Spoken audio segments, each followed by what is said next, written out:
بومرداس قصاي هل أرفد كيف السن ما عدا الإحرام حتى الإحرام للمذهب وربنا رفد نسن لاني ثمورتنا الإباض يربدنا كبير ولاش هناك الركوع تش كان ركع رفع من الركوع تلقي تمست إلى ذيك الخلاف قال المذاهب ماذا بنا نجاوب صح الحد ثورا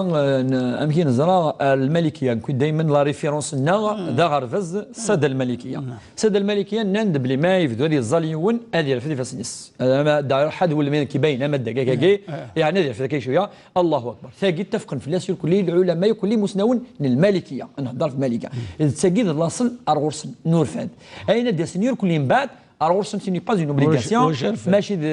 ما ولا شرفاد ذي المذاهب النظام اكسعنا رايه تاقيني نوكليان دا يعرف كذا ما الساده المالكيه انا بلا لا انك لا احنا في خطيه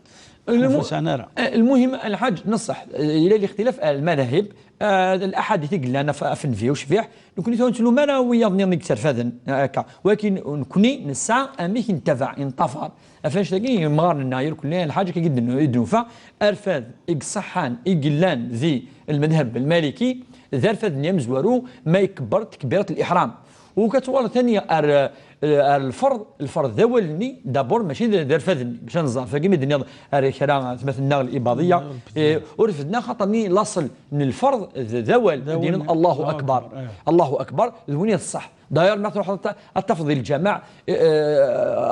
ركعان ينيد الله اكبر اركع فاسنا يعني باش تلحق خاطر ذوالني اذ الصح وين اذ الفرض دونك وقيد السنه امزورو اترفضوا من بعد سيني با يعني اوبليجي الحاجه هذه ترفد كل يوم ما دير فري ركوع